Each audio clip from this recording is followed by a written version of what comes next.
Hey everybody, welcome back to my basement.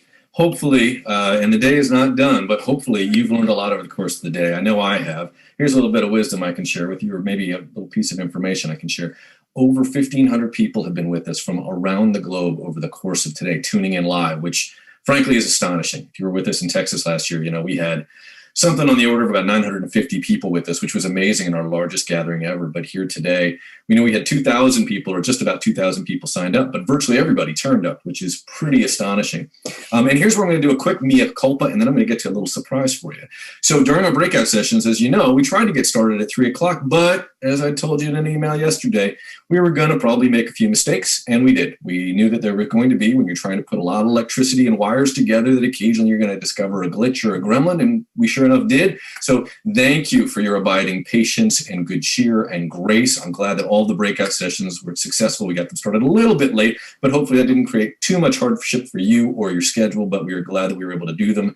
And so thank you for your forbearance, and thanks to all the wonderful breakout teams and everybody who's been contributing across the span of today. I think hopefully you have a sense of what a rich and amazing community this is. And now I have a special surprise for you. It's my great honor. If you've been with us before, then you know who this gentleman is because he doesn't need an introduction. But if you haven't, then it is my great honor and privilege to introduce somebody who I love and think of as family. But he's an American hero. He is an American hero. His name is Dr. Clarence Benjamin Jones. He wrote the Dream Speech along with Dr. Martin Luther King, and he is the man who smuggled the letter from the Birmingham jail out of the Birmingham jail. He traveled alongside Dr. King in his work across a span of a decade, and he is joining us now for a couple of moments of just quick reflection before we have Alexis and Kristen joining us. They will be with us just up at the top of the hour. Sir, how are you doing today? And thank you for making the time for all of us. And I think it's, first of all, I'm delighted to have an opportunity to, I can't see all of you, but I know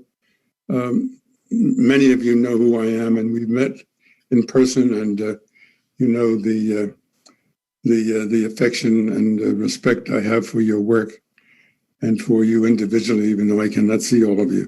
Now, it's an understatement to say in extraordinary times, and super extraordinary times, ironically, for those of you who are in the skill set of communications, in the skill set of being communications officers on behalf of many of you for nonprofits, for foundations, and different organizations. And your skill set is being really challenged. Your skill sets are being really challenged now in a way in which you have to be certain that what you see and hear really is what you are seeing and hearing, and that you live in an environment, an overall environment which is not too complicated. It's called environment. It's called a fact-based environment, where I know there's a new kind of philosophy now called alternative facts. But in communicating information, there are alternative opinions, but there are no alternative facts. The facts, by definition, are facts. One can have an opinion about the facts. Now, why do I say that? Because I cannot remember, I can remember very turbulent times in our country, but this is one of the most challenging times I have experienced and that I'm living through. And it's especially challenging for those of you who are communicating specialists, in which your objective should be, and I'm sure is, to try to transmit, to gather, and to gather, collect, and transmit information to the appropriate persons in the respective organizations for whom you work, so that those organizations can make a decision based on the additional information that you have provided. Many of your organizations are foundations and nonprofit organizations, and that they may have a general organizational charter commitment to try to make things better within the confines of their limited charter and the geography where they live. But in order to do that, they have to know that they can communicate accurately what you have been telling them. And so there's a very high bar now that you face. How to be the very best that you can be, and to how to not be trapped in this new alternative universe, which by definition, I think is inappropriate. That is, 2 and 2 equals 4, and the speed of light is 180,000 miles per second. You know, there's things that have been established. And this is important because if you don't adhere to your responsibility in being superb communication specialists, you will, as agents of the organizations that you serve, you will undermine the capacity of that organization to be credibly accepted. You will undermine that your organization's ability when they made recommendations or take appropriate actions to be credibly accepted and listened to. Because there will be persons who will say, okay, we acknowledge that the facts, the problem is A, B, C, D, and E. But for some reason, you have not told us or communicated to us the information we need to hear. Now, that's sort of the objective skill set. Now, behind that objective skill set, we're all human beings. And we all are subject to anger, passion, maybe some feelings of hate, and so forth. But I've learned from Dr. King, you have to love the people you serve. You may not respect everything they say or do, but basically, you have to love them as human beings, which means that it presents a very high bar. You have to want to accurately communicate what you see they are doing and saying that is opposed to what your organization that you're representing seeks to do. But you cannot, in the process of doing that, throw over what you see a lens of presumptive disrespect, a lens of they don't know what they're talking about. And how can they be saying that? They cannot be serious. They can be very serious. And they can be deeply committed to what they believe in. But your challenge as communicators is to find a way. After all, what are words? Words are just forms, language, you know? So you have to find a way of using your skill sets, of reaching them. And if you're unable to reach them, guess what? The burden is not on them. The burden is on you. Because that means that something you are doing made it impossible for you to communicate to the person you're seeking to reach. And sometimes that can unconsciously arise from a lack of appreciation. I'm not talking about romantic love. I'm talking about you have to love and care about the people you serve. You cannot start off with the presumption, they're scum. They're not as good as we are. And if they would only listen to what we're seeking to do, we'd be able to offer some grant money. Now, you can't do that.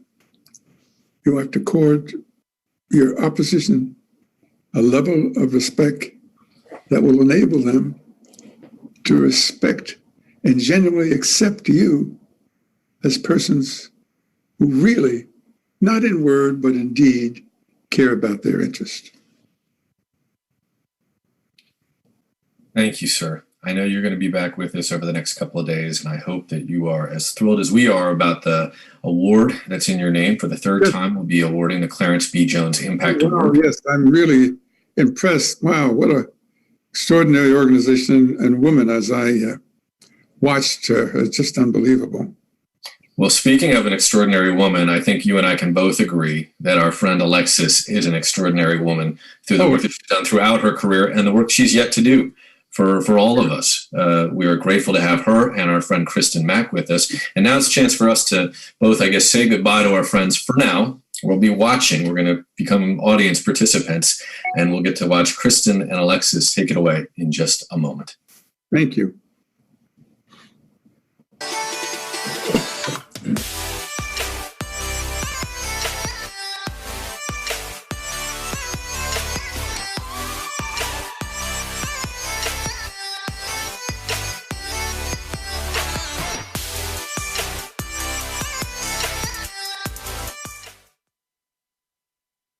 Hello, everyone. Thank you for joining us this afternoon. I am Kristen Mack, and I'm so grateful to have you here and more than happy to be joined by Alexis McGill Johnson. Alexis, welcome this afternoon. Thank you so much for having me, Kristen. It's great to be here. So you hold many titles. I'm just going to name a few of them. You are a social and justice racial leader. You are a mother, a political and cultural organizer, an advocate for reproductive rights and accessible, affordable healthcare. And you are the second Black woman to serve as the president and CEO of Planned Parenthood Federation of America. Tell us what led you to this moment. Oh, well, thank you. I think of all of those, I think the most important right now is homeschooling a sixth grader and relearning my sixth grade math. So I appreciate all of that introduction. I am, what led me to this moment, I think, is for many of us, just a deep desire to be engaged at such a critical and urgent time. And I think at a moment when we are in the middle of a pandemic, we are in the middle of fierce and unrelenting attacks on sexual and reproductive health care. We are in the middle of one of the most extraordinary racial reckonings that our country has had since the time when Dr. Jones was organizing and writing, and we're in the midst of and obviously a critical election. And I think it was just a moment to step in. I've been a board member and interim president at Planned Parenthood over the last year, a board member for a decade. And I think there was just a moment where I felt like all of the things that I had been engaged in over my lifetime, from my political scientist background to my organizing of hip hop heads during the Vote or Die campaign, to the work that I did co-founding Perception Institute to really understand how we speak to the unconscious bias.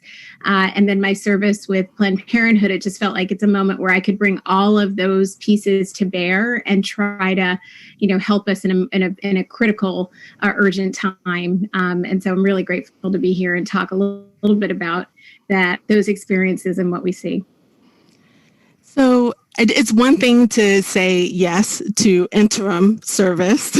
It's another thing to say yes, that you will do it on a permanent basis.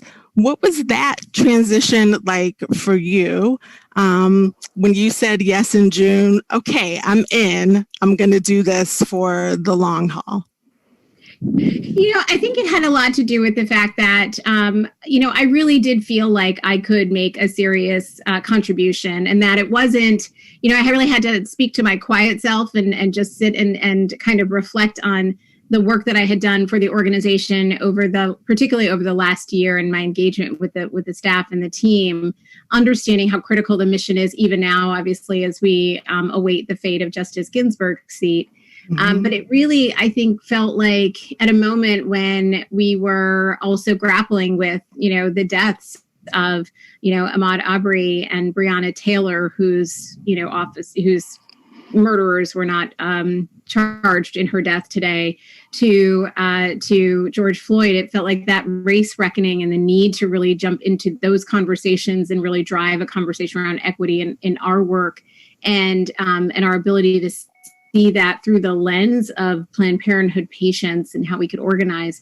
It just felt like a calling. And so, again, I've never felt more urgent in this moment, and I've never felt, quite frankly, as free as possible to do the work, because I know that the fate of my girls, my community, our families depend on how we show up in these fights for these next few decades. And it's going to be, we need to continue to lay the groundwork and build on that foundation. So it just felt like, leadership sometimes you find in everyday experiences. Sometimes it calls on you.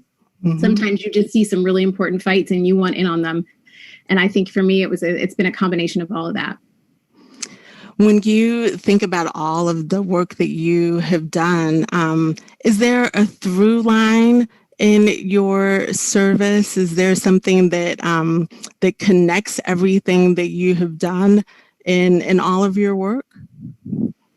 Yeah, absolutely. Look, I think that I keep coming back to this theme of freedom and really trying to interrogate what does it mean to really feel free? What does it mean to really kind of show up in understanding that the movements that we are engaged that are actually quite intersectional, how do they manifest? How do we operationalize that intersectionality? And for me, as someone who's worked primarily on racial justice my whole career, I think this particular movement moment that we are in is the through line. So, when I think about the movement for Black Lives, they're asking the same questions that we're asking at Planned Parenthood.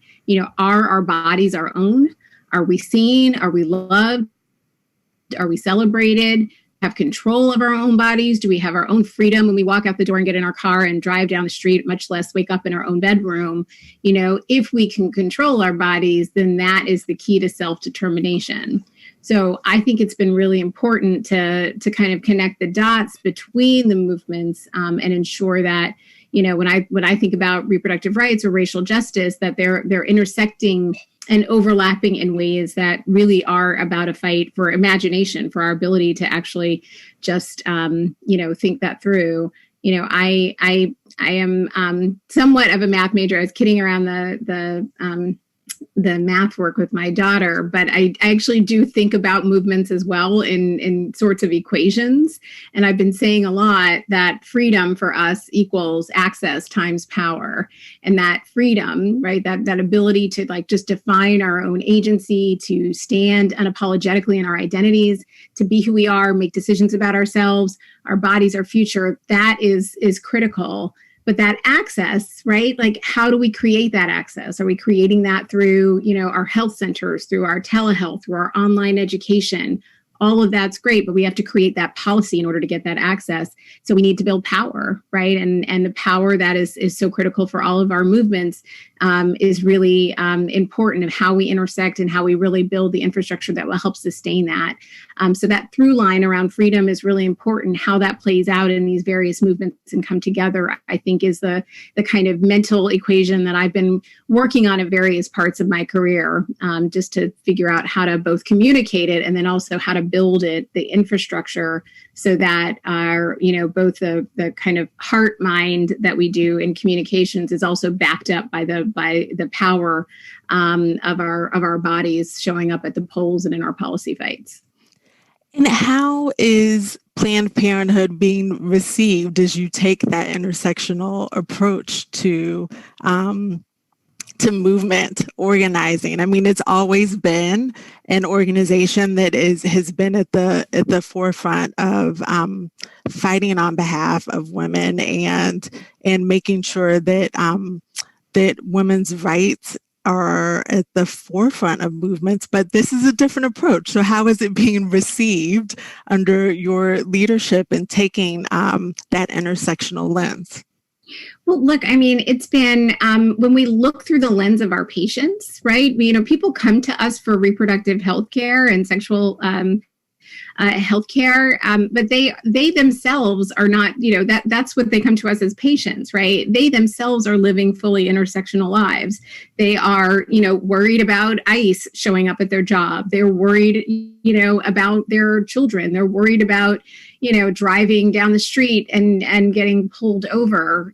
They're worried in this moment about, the economy and climate and, all of these other things that are kind of intersecting with their lives. And so, to me, it makes perfect sense to think about how do we show up with the centering of our patients, showing up for them, knowing that we are fighting in every way. I mean, to me, that is really the essence of how we not just build power for us, but also build power in community and build power in the movement to push these conversations further. There are many folks inside of the Federation who see it and understand exactly why this is so critical. And I think knowing that, it doesn't diminish the access for reproductive rights. In fact, it expands and helps us make our fates linked between movements in a way that can only help us all grow stronger. So I think you have to operate from a theory of abundance and that power and access are not finite, and that actually allows us to step into these conversations much differently. Yeah. So I guess I should not have been surprised that on Friday, and it made sense that you and the organization made a statement on the evening that Supreme Court Justice Ginsburg left this earth, and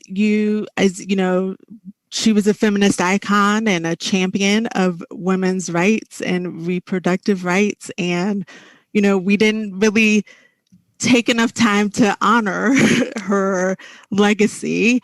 But you said that night, and I'm going to just read the statement that you issued.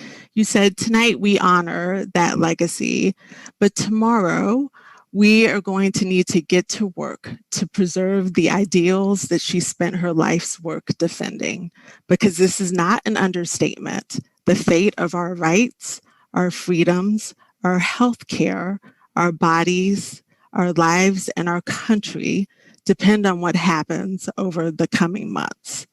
So what do you intend to do to honor RBG's legacy? I mean, it was a blow on Friday. I think we've all been talking about canceling 2020, right? This is one blow after another, and somehow we keep getting up and we keep putting one foot in front of the other, and we keep trying to figure out what more we can do, what more we can leave on the field. And I think, to me, that's the best way to honor her legacy, right? I mean, let's remember who we're talking about. You and I, even as Black women, would not be sitting here if it weren't for RBG, right? The right to sign a mortgage without a man, the right to have a bank account without a male cosigner, the right to have a job without being discriminated based on gender, the right to have to be pregnant and kids and still work. Those are things that are still core to who we are as women. And then when you layer on the really important kind of civil rights and racial justice work that of which she was a part of in the courts, it just feels like we have to, we really have to hold that freedom and hold that that fight in a way that that does honor her legacy, and that we also pass that out, pass that along. I got to meet her, crazy story, but a couple of weeks before I actually got to go to the Supreme Court for the first time to hear the June medical decision about provider admitting privileges in Louisiana. There was a dinner at Union Theological Seminary, and Bill Moyers, the extraordinary communicator that he is, did this interview with her about her faith and how it really showed up in her opinions and her dissents. And first of all, I think just because, sitting in the communication space, like the fact that she's such a cultural icon and she got who she was, she walked out on stage, she had this little canvas bag with a bedazzled Notorious RBG on it. I love it. Oh, it was so meta, right? She just put it right next to her. She's like, I see you seeing me, totally felt it all. But she talked about her dissents, right? She talked about how important and how carefully she worded every single dissent, because there were multiple meanings in different words, and she didn't want anybody to be confused. So she would read her dissents in ways to make sure that people really understood exactly what she meant when she was writing them. And Moyers at one point asked her about, just all of the horrific acts of the Trump administration, in particular over the last few years. And he said, how do you grapple with the fact that some of these things are becoming laws? Some of these policies of separating families at the border, how do you grapple with that? And she said, she quoted Thomas Jefferson, and she said, "When injustice becomes law, resistance becomes duty." And that clarifying kind of statement in that moment, that permission from a Supreme Court justice to defy and to dissent and to resist in a way, it just felt like that is the way we're honoring her right now, that ability just to resist, knowing that just because we are given a certain position doesn't mean that we can't continue to fight and to make sure our voices are heard. And so, it is the fights that we are in front of right now are enormous. There are 17 cases that are literally a case away or a step away from the Supreme Court that are related to access to abortion. The entire ACA is at risk this fall, where almost 30 million people could lose their health insurance. And so, when I think about what that means, that kind of injustice becoming law, and what our role is in this moment to really honor not just Justice Ginsburg, but to honor John Lewis, who we've also lost this year, to honor Breonna Taylor, it just feels like it's really important to continue to fight and to resist. Yeah. You touched on this briefly, but I want to talk about this both at a macro level and at a more of a micro level. But when we think about systems change, because that is something that is at the forefront of what we think about in philanthropy, and what, people are talking about at their kitchen tables right now. People are talking about systemic racism and systemic oppression, and how systems need to change. How are you thinking about systemic change through the lens of Planned Parenthood? Yeah, and I think that I'm so glad that the conversation is around systemic change, because I think that for decades in philanthropy and nonprofit world in particular, we've been trying to elevate people to understand how structural racism operates. And in doing so, it's because it's a call to actually have a structural or systemic solution, right? We understand that this problem is not about individuals or groups of people, right? But that is actually the kind of structures and systems that have pulled people into these situations. How do we actually come through with a systemic solution that also gives us, opportunities for individuals to act within that agency, or at least transform the interpersonal dynamics. And so one of the things that I think I was most excited to bring into Planned Parenthood, and I had been doing this work for a long time as a board leader, but to really kind of be steering the ship, thinking about like what equity really means. How do we develop the right thought leadership on equity at Planned Parenthood, particularly because we are such a critical part of the public health infrastructure. And when I think about the ways in which we want to show up in community and how we center, it means something different for me. And I think a lot of the time, the resistance that people feel when we have conversations around equity prompts them to want to let's have a conversation. Let's figure out what equity really means for us. Or let's figure out what equity, let's come up with a shared definition of equity. And I've been saying, equity actually has a definition, Merriam-Webster and others, right? It means it's actually two definitions. The first one is around ownership, right? To have a stake in something, whether you have equity in a company. And the other is to reduce disparity. And I think it's so important to bring those things together, because ownership of how we are creating freedom together, that to me is the essence of belonging. And how we, benchmark ourselves, how we build the right work that will help us reduce disparities is the other piece of really building that ownership. And so, our strategy to kind of move our organization forward is not to debate what equity is. It's actually to ask ourselves the hard questions as to what does it really mean for us to respond in that moment? What are we really willing to give in order to expand equity for all? What are we really willing to sit in, the kind of pain and the discomfort as an organization, so that we can sit silent and learn from our partners, from our communities about the kind of work that we need to do. And so I'm really spending a lot of time internally around these questions, right? I think we also are very quick to move to tactics and strategies. But I think without doing the work of asking those questions of what is equity really worth to us? What are we really willing to give up to live in a more equitable world? That to me, if we don't kind of think about equity as more than just an outcome, but rather a strategy that helps us have those series of conversations, it's really hard. And I think the tactics and the strategies flow from that, but we have to be aligned on what that aspiration is. And that's the work that in this particular moment feels the most urgent, because we really have to set ourselves up for a long road in order to build the right strategy that will be sustainable. What do those uncomfortable conversations look like? There's a lot of racial anxiety.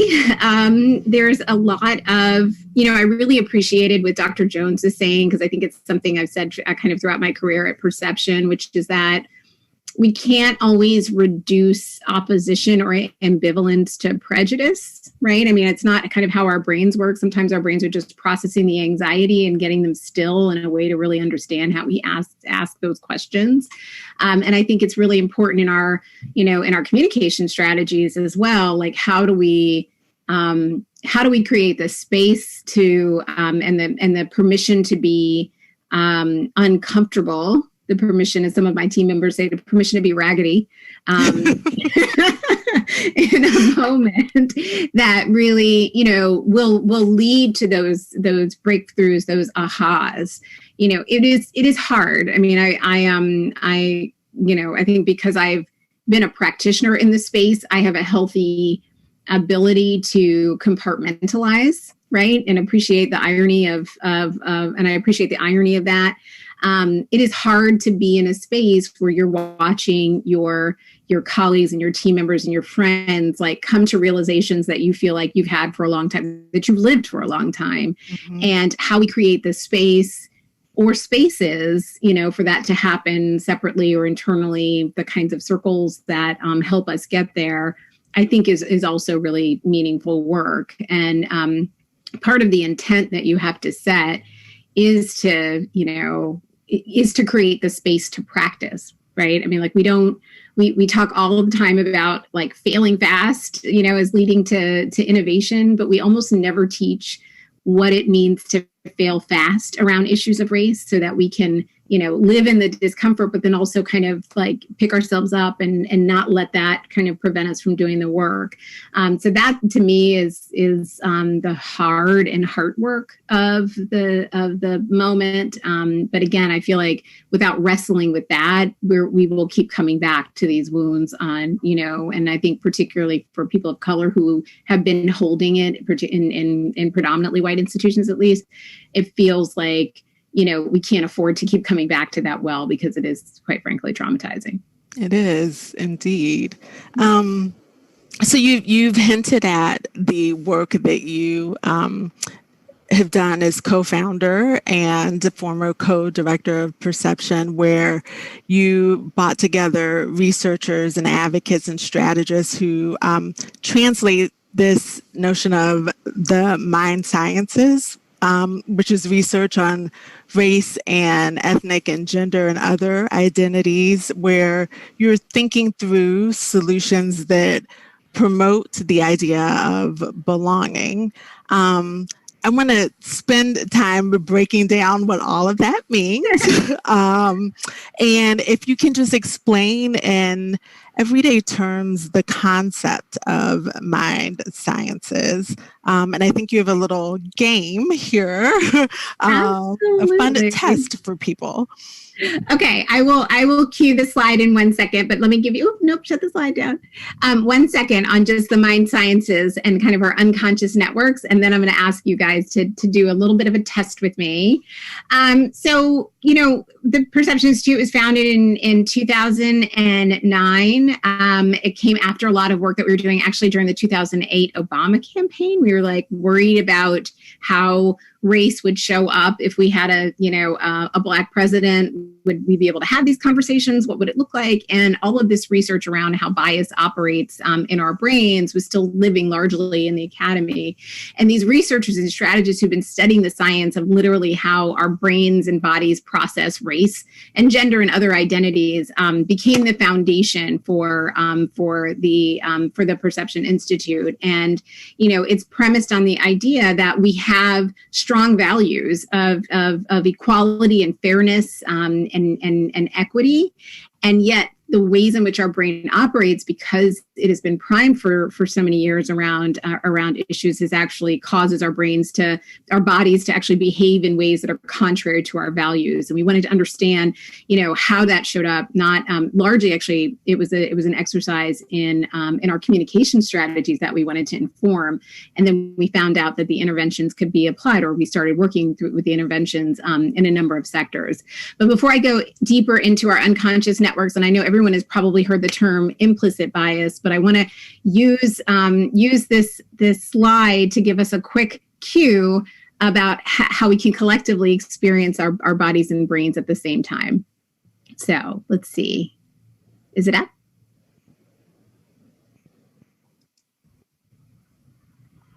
Can we see it? Yes. Oh, wait, I guess I can't see it. Okay. Maybe I'm the only one who can't see it.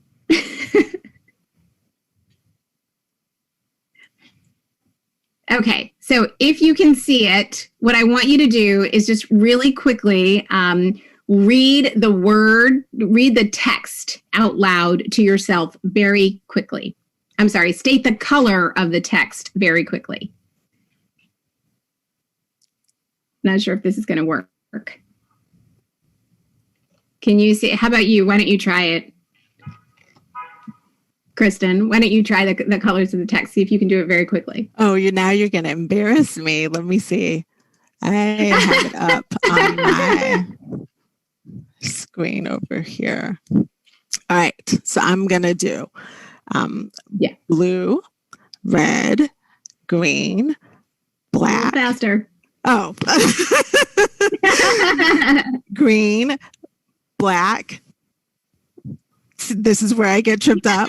Red, green, red, blue, black, and then I am gonna stop. Okay, all right. Well, you basically demonstrated in real time what it feels like and what it looks like, and we can send it around. But the notion is that I asked you to state the color of the text, and when the colors matched the words, it was a lot easier for you to do that. But when the word red was in the color black, it just totally tripped your brain and it became harder to do. And that's not a surprise, right? Because you all as communicators know that ever since you were 3, 4, 5 years old, you started to learn that letters, when they are strung together, they actually create words, and then buried in those words is meaning. And our brains are constantly searching for meaning. And so it becomes really hard for you to disrupt a process that you've spent your entire life perfecting in order to build knowledge and to really understand kind of what's operating at any given time. The reason that this test is so important is because it shows us that, that experience of our unconscious brain, our brains process somewhere upwards of 40 million bits of information in the same amount of time unconsciously that it does about 10 to 40 bits of information consciously. So how our brains learn to process that information is to essentially put things into categories. It puts things into these schemas that then and those schemas, we give them meaning, and they help us build knowledge. So I don't have to learn what a chair is. I've known how to sit down, largely my whole life. But about 7 months ago, I had to learn how to really go on Zoom and how to get myself off mute. I had to learn how to, think about all the ways in which I was going to navigate virtually. And like I said, I had to learn how to teach myself fifth grade math. All these things that are in our brains, when we use them regularly, they become really, helpful ways for us to navigate. When we have to relearn them, it becomes exhausting and it becomes, tiring. And so what I loved about what you did, Kristen, when you were reading is that you obviously knew the trick, having done it multiple times before. But when you got to the point where you're just like, I'm just going to stop, it was your brain saying, you know what, I don't want to process information that feels inconsistent anymore. And if I'm forced to do it, it's going to give me a little bit of anxiety and I'm just going to shut down. Yeah. So we think about that with respect to, how our brains process race and gender, when our brains are essentially trying to understand categories of people, those schemas, stereotypes, which we all, know what a stereotype is, a trait about a particular person.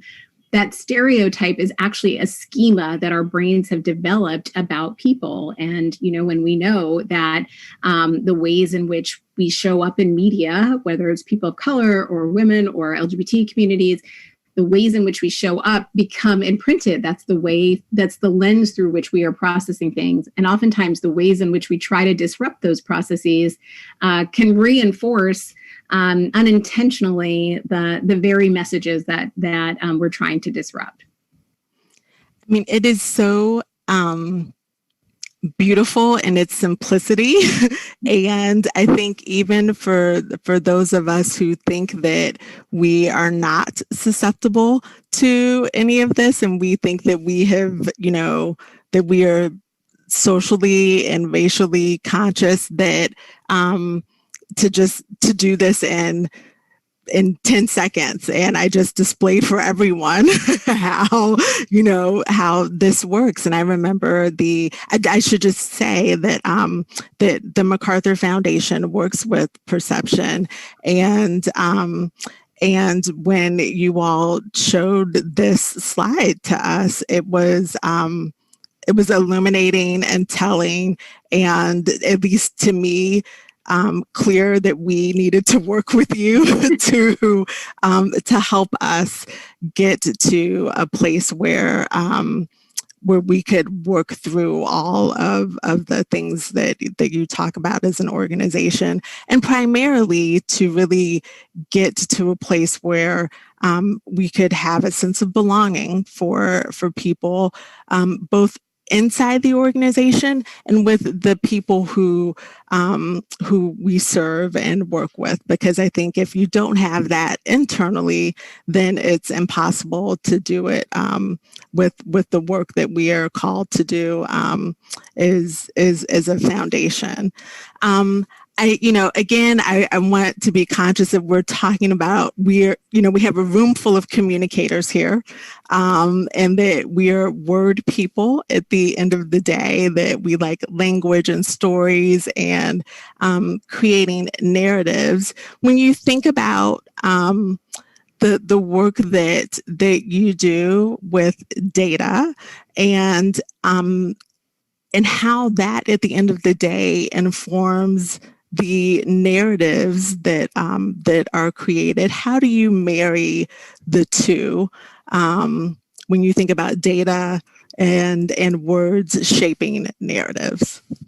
Yeah, absolutely. It's a great question. And I think that for most of us, if we are in the social justice space in particular, our job has been to document disparity, because that actually helps make a case for funding. It helps make a case for, where we have to focus our interventions, our strategies. If we are literally trying to, get to equity, it means that we have to really understand, and we've got to research and study where our deficits are, perhaps in our communities, and not because of communities, but just literally where it is unequal. And the challenge is that the ways in which we often talk about disparities unintentionally, like we think it's actually creating empathy.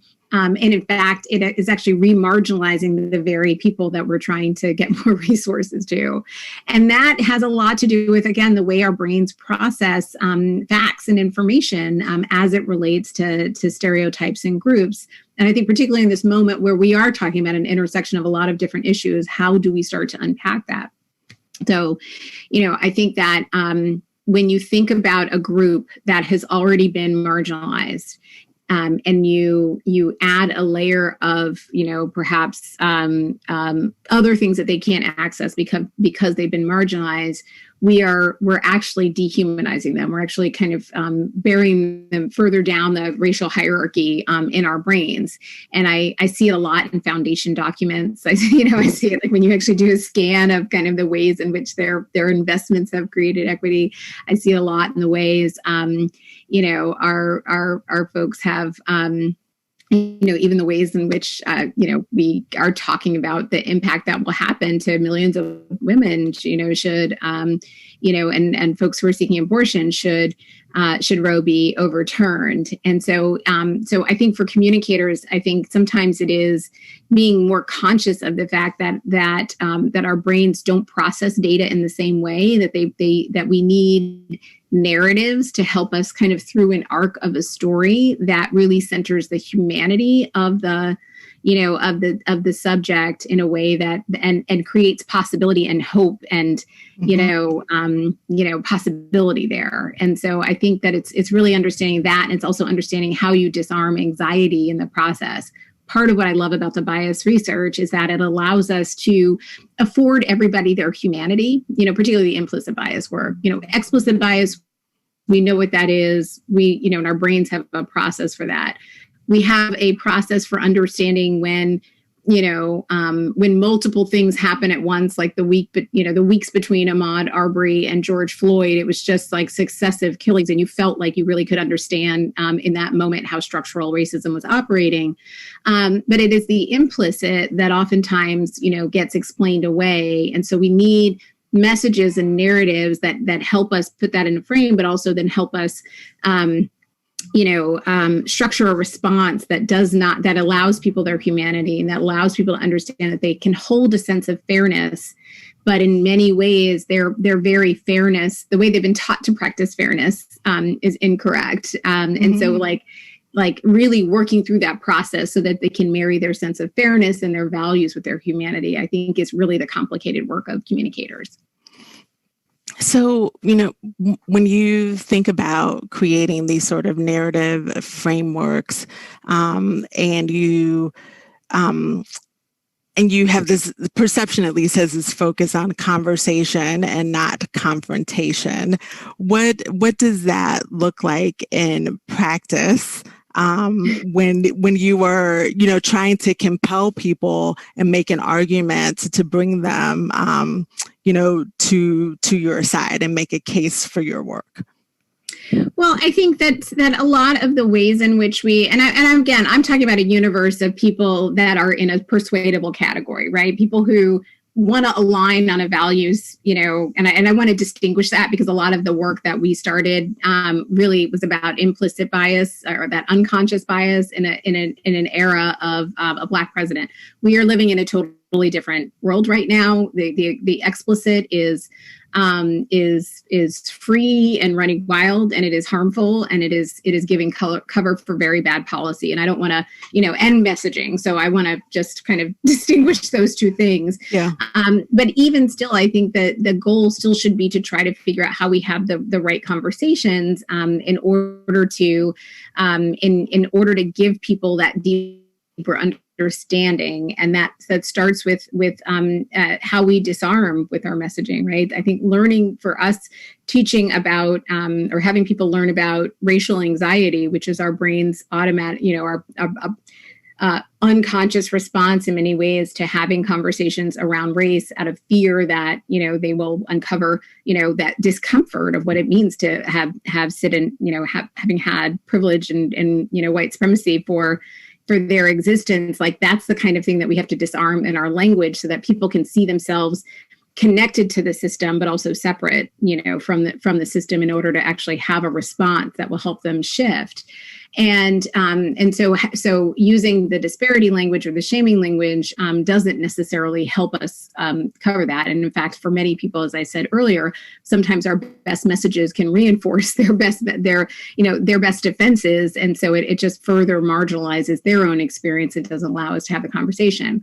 But if we do things like we came up with this theory around what we call ACE, which is leading with a collective aspiration, like bringing people into the values conversation, talking about the kind of either collaboration or healthy competition that could get us there, and then offering the evidence of how we could do it. It just brings your brain on a different journey that isn't set up for defensiveness.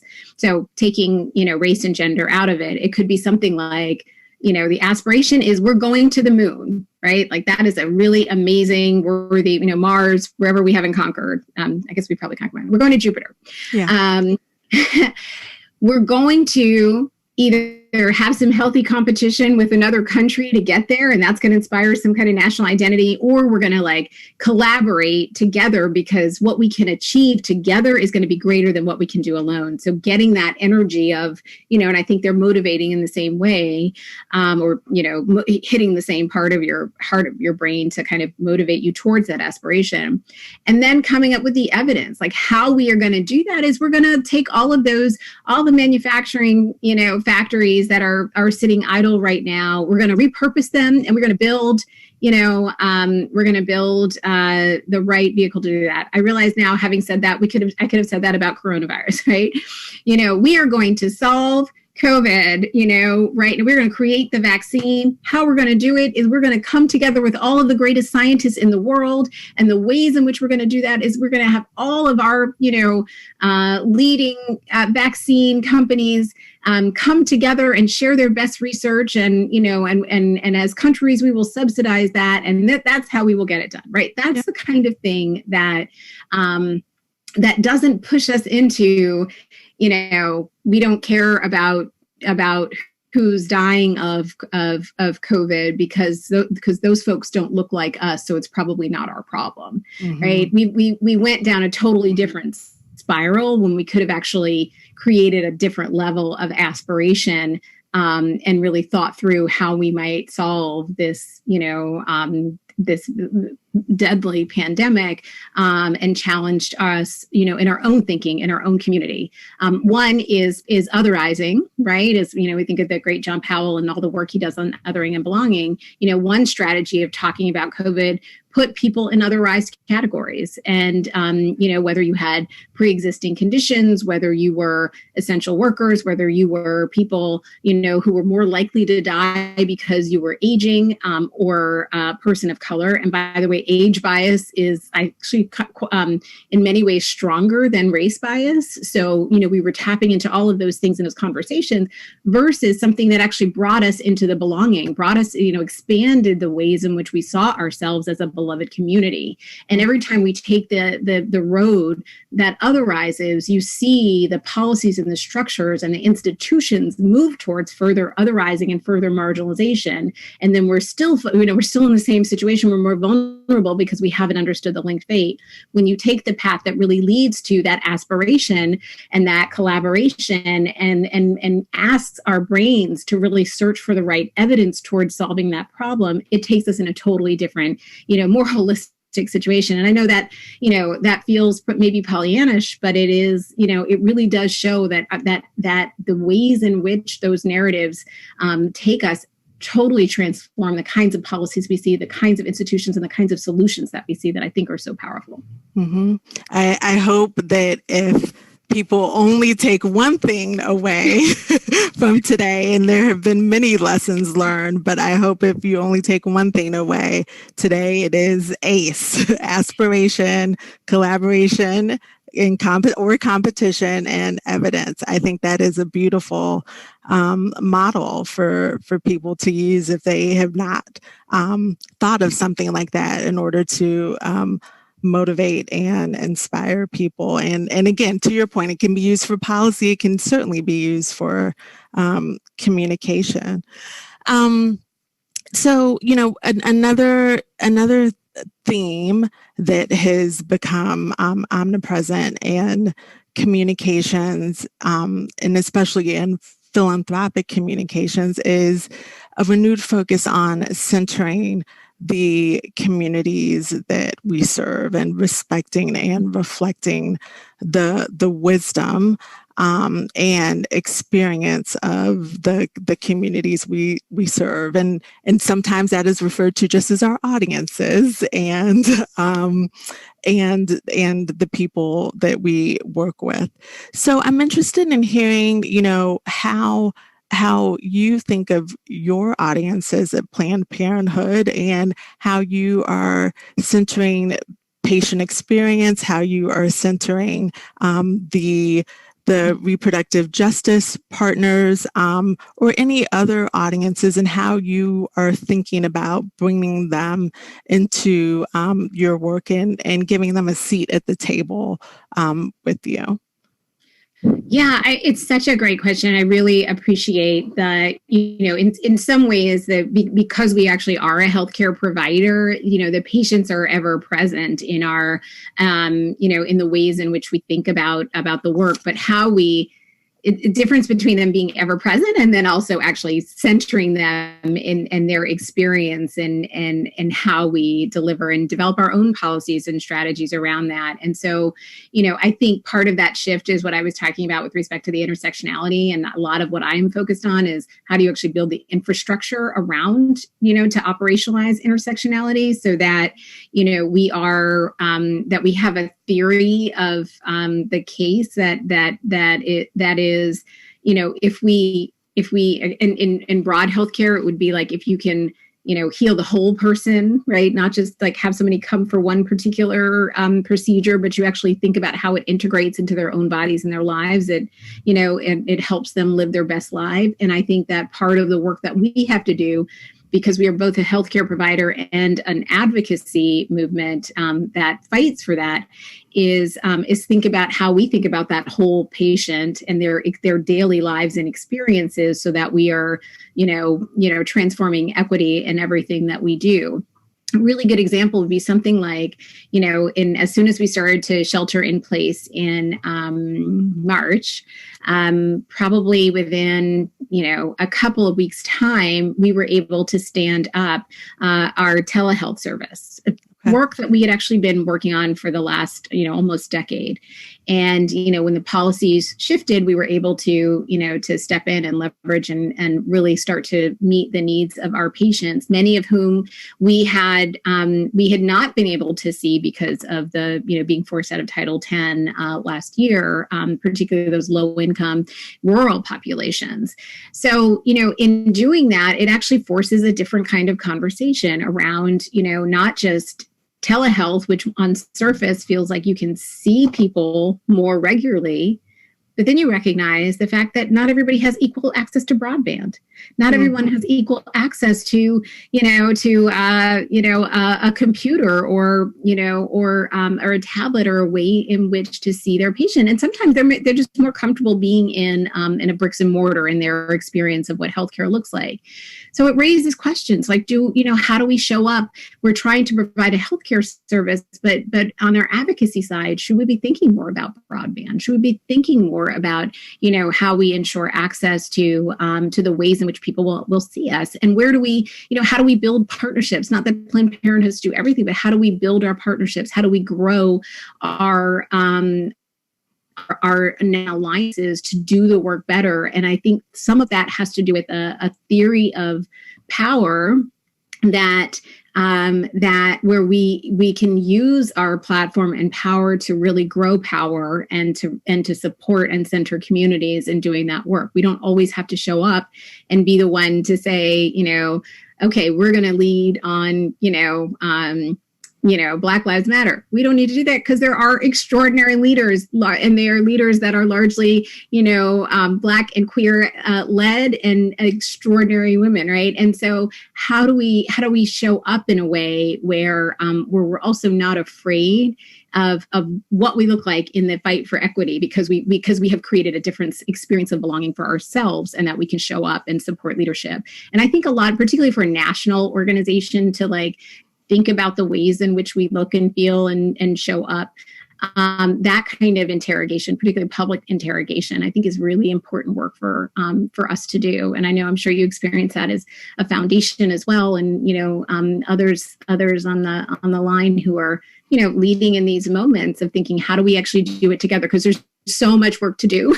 Yes. And there's so many problems to fix that if we don't do it collectively and in collaboration with that aspiration, then, then we won't solve them, and we need to be able to do that in our lifetimes. No, absolutely. I want to open up the floor and hold space for questions. So if you have any questions, please send them through, because I could sit here and talk to Alexis all day. But you've mentioned power a couple of times, and I think this notion of sharing and shifting power is new to a lot of people in philanthropy and in the spaces that we work. So I'm just interested in hearing you say a little bit more about, especially from your vantage point, how you are received when you walk in the room as an organization, and what people expect of you when the conversations are around power and around lending your voice to issues in this space. Again, power has a definition, right? It's the ability to get somebody to do something they wouldn't otherwise have chosen to do. Yeah. And I think it's really important. There are all kinds of ways in which power shows up. But, it can show up in force. It can show up in persuasion. It can show up in, our ability to communicate and reconcile that one's values with the behavior that you'd like to see to be in alignment with that. And so I feel like there are lots of ways in which we show up.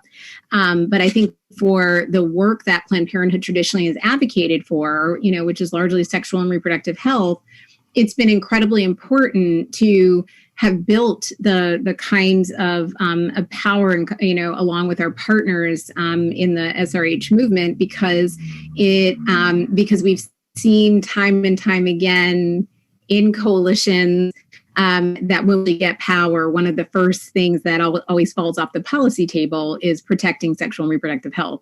We saw that actually in the Obamacare, in that ACA fight, right? We had to fight to push to get birth control covered under ACA. And so, and things that you think shouldn't be controversial, but, when you are making these asks and these demands, putting the muscle of an organization like Planned Parenthood and other partners behind it really, really matters. But I think, now we are at a point where we have 16 million supporters. I'd like to say that's 3.5 times more than the NRA.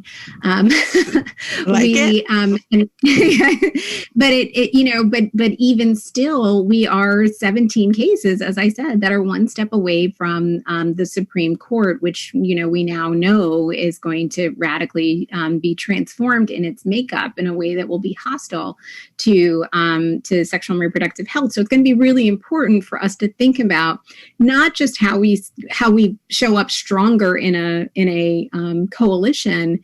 It is how do we actually build the infrastructure at the intersection? Because coalitions by definition are temporary. They come together for a moment. They come together for a policy fix, or they come together to, for an election, and then they fall apart. And then they go and they, figure out some other way to lobby or organize.